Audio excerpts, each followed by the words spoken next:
Shuklam Bharadaram Vishnum Shashivarnam Chaturbhujam Prasannavadanam Dhyayit Sarva Vignopashantaye Saraswati Namastubhyam Varadhi Kamarupini Vidyarambham Karishyami Siddhir Bhavatu Me Sada Gurur Brahma Gurur Vishnu Gurur Devo Maheshwaraha Guru Sakshat Param Brahma Tasmai Shri Gurave Namaha Om Shanti Shanti Shanti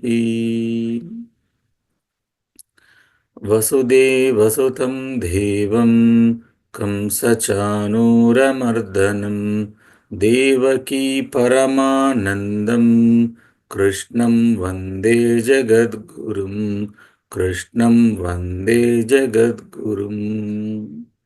Welcome to Bhagavad Gita classes. We are in the second chapter summary.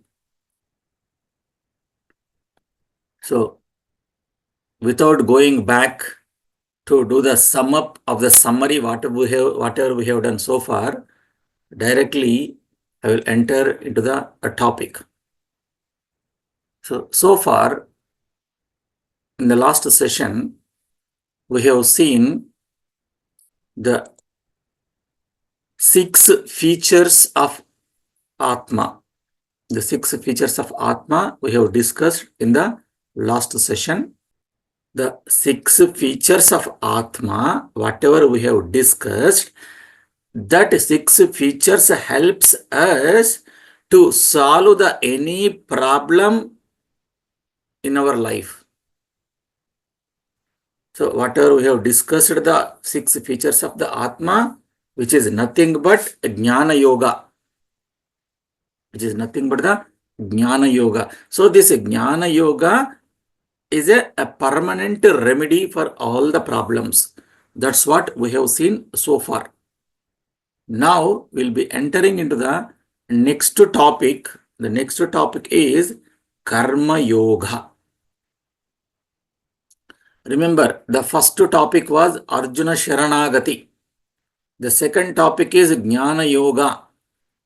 Up to shloka number 38. Now we'll be entering into the Karma Yoga from shloka number 39. So even though Jnana Yoga is a permanent solution, there is a problem that since Jnana Yoga is a subtle topic, it is not that easy for everyone to comprehend. So please listen very carefully. Any problem is a no problem. Any number of problems, we are in the one solution. Many problem, one solution. Many problems, one solution. What is the solution? That solution is Jnana Yoga.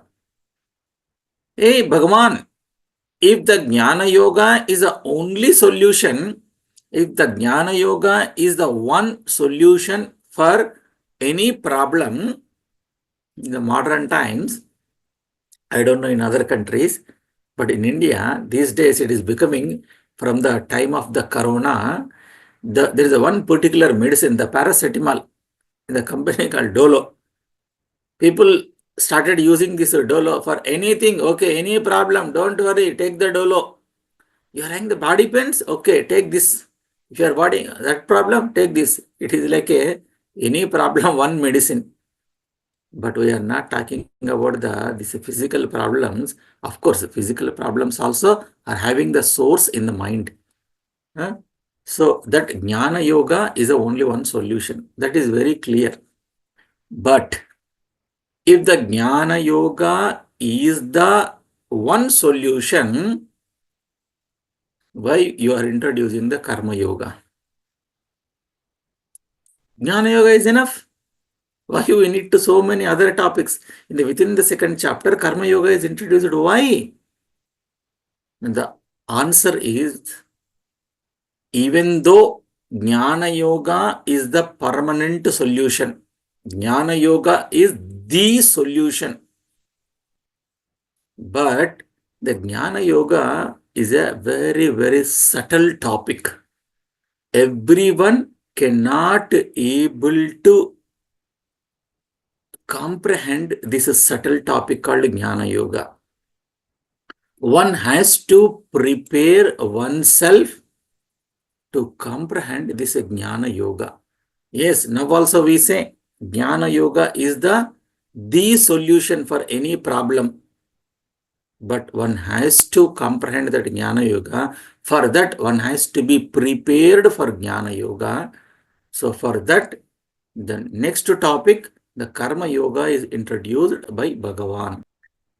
This Jnana Yoga is a very important in spite of struggling a lot.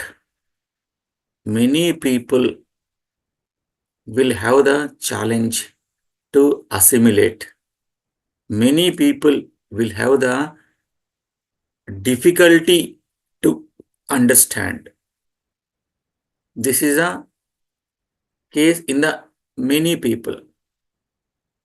So what to do? It is very difficult for the grasping. So Bhagavan says, don't worry.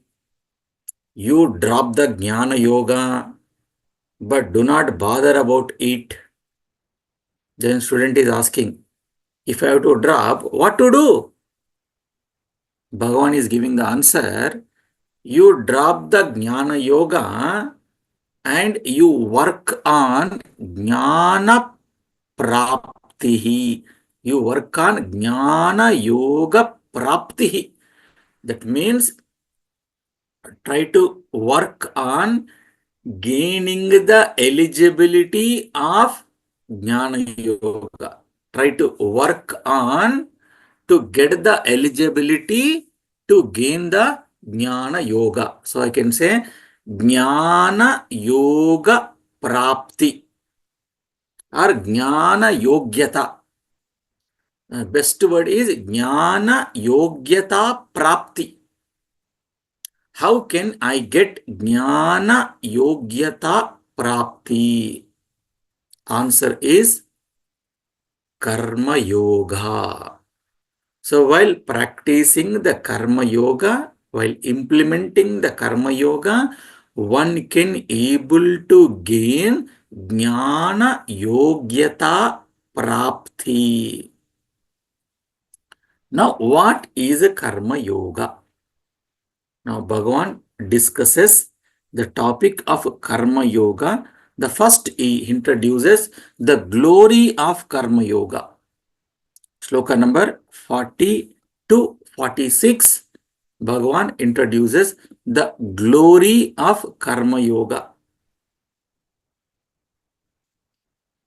And within the Karma Yoga, what are the points are there? One is karma, other one is yoga. So this karma has to be transformed into Karma Yoga. This karma will be transformed as a Karma Yoga when we bring the Ishvara. Without Ishvara, karma cannot be Karma Yoga. And within the Karma Yoga, there are two divisions are there. One is attitude towards the action. The second one is the attitude towards the result. So, proper action means do the best with the sattvika karma. So when we say what is the best action, what is appropriate for karma yoga? Sattvika karma. What is sattvika karma? The question comes. The answer is an action in which the beneficiaries are more in the number. That means it is not a selfish action. In the selfish action, I am the only beneficiary. But in the sattvika karma, the beneficiary are more in a number. Not I alone am the beneficiary.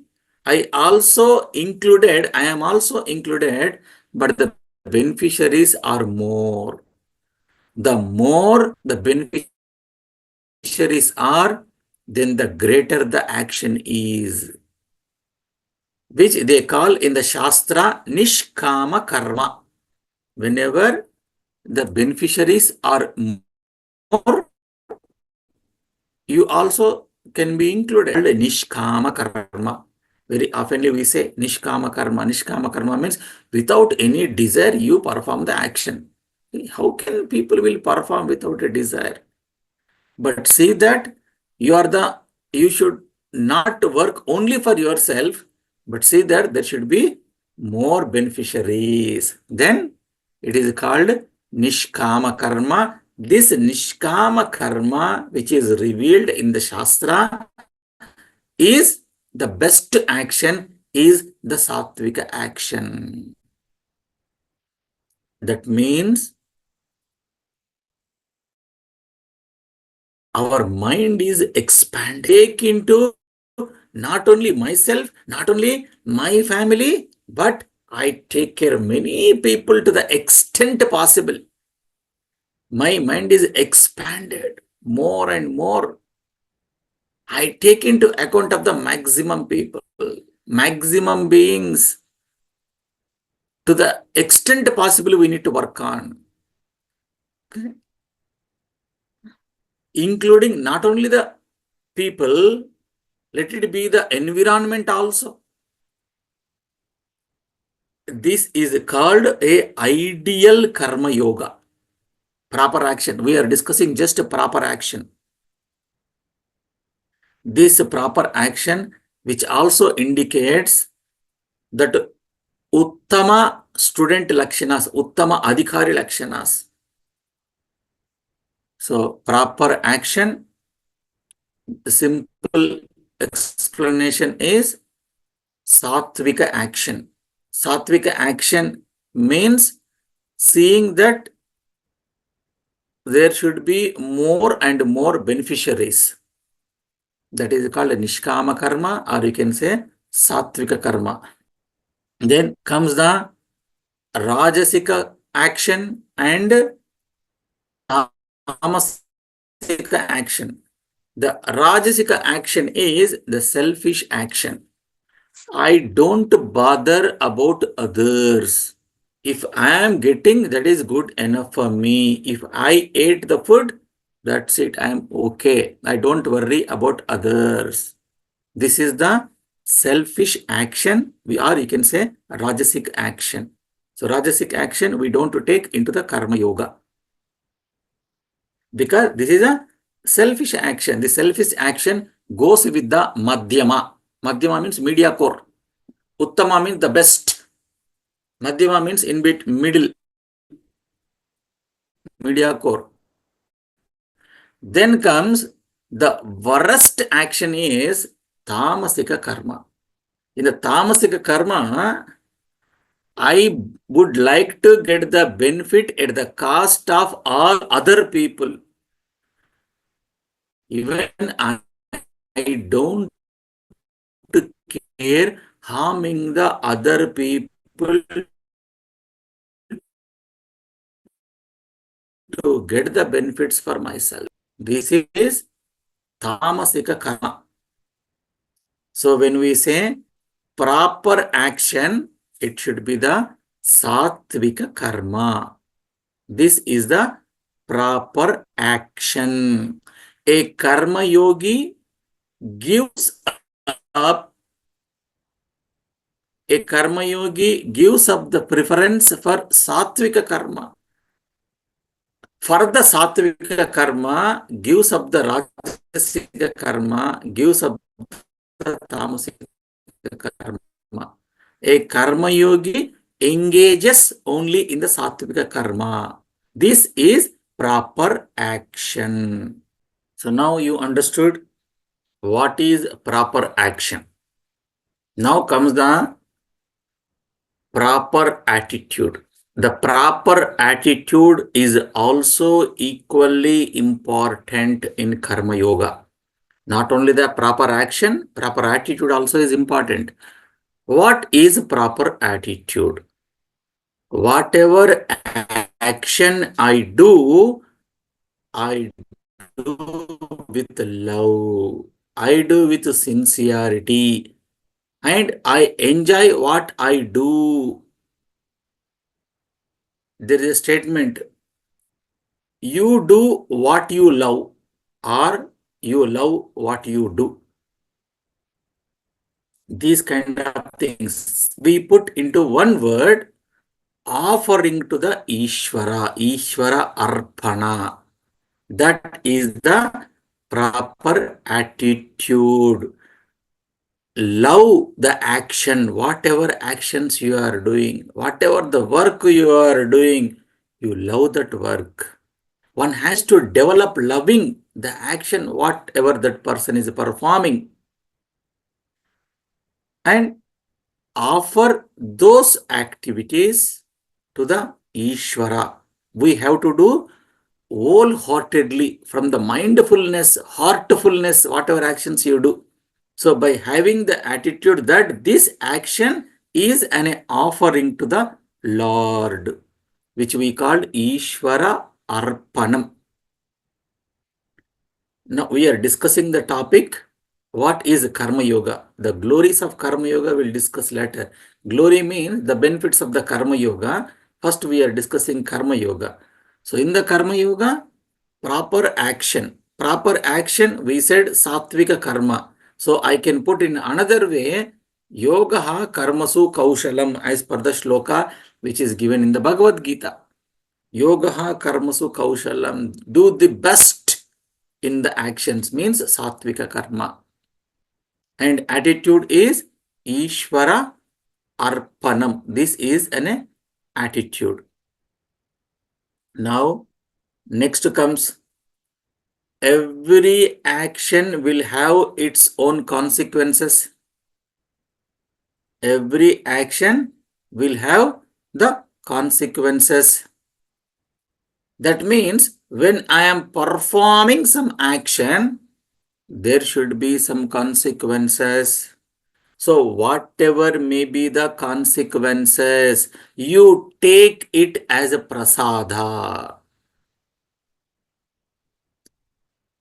Whatever may be the consequences, you take it as a prasada. We have discussed while talking about this chapter.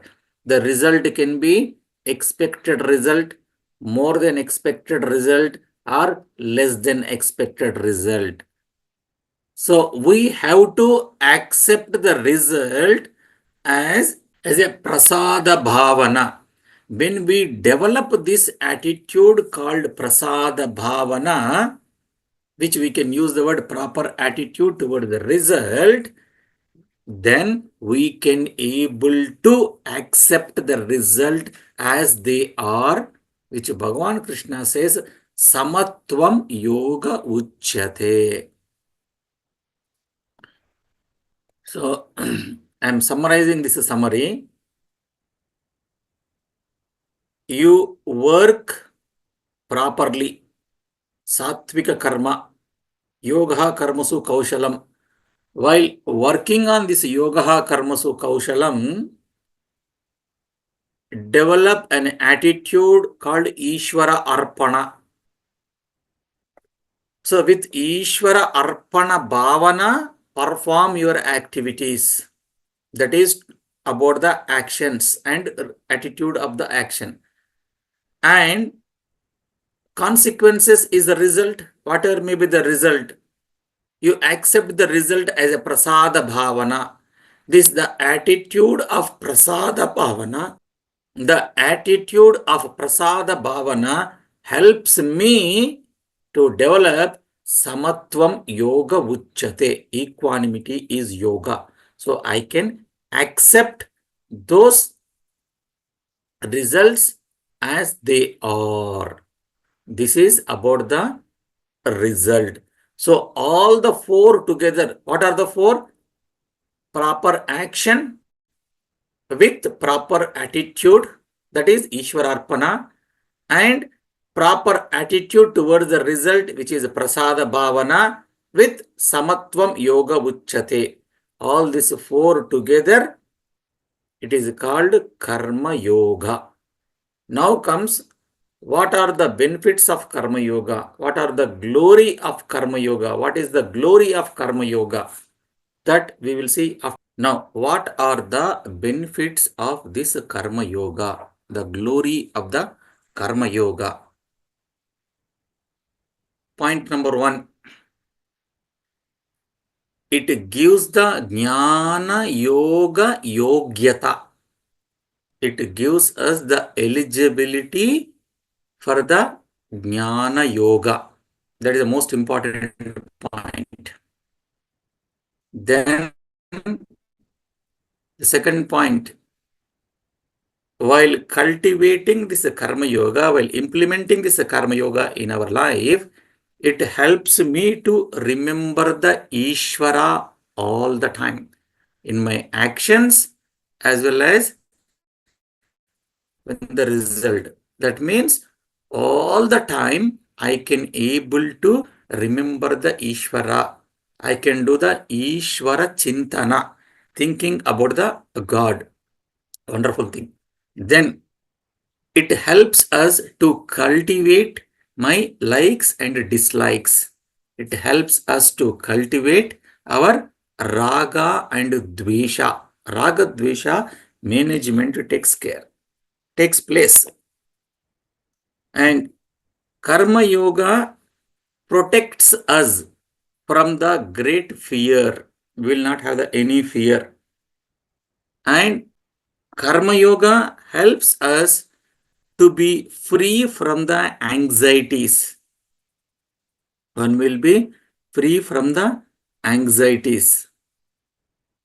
And I would like to put one word to conclude this Karma Yoga topic. One of the benefit, it helps us to gain sadhana chatushtaya sampatti.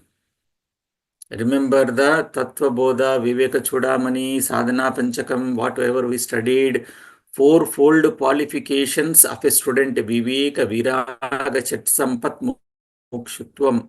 I can able to get those fourfold qualifications by implementing the Karma Yoga.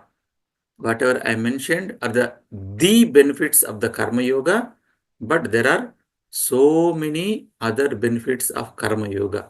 As the class is a summary class, this is good enough to touch the points. Then the last topic of the summary, that is Sthita Prajna Lakshana, that we will see in the next class. Om Sarve Bhavantu Sukhinah, Sarve Santu Niramayah, Sarve Bhadrani Pashyantu, Ma Kaschit Dukkha Bhavet. Om Shanti Shanti Shanti. Harihi Om. Shri Gurubhyo Namaha. Harihi Om.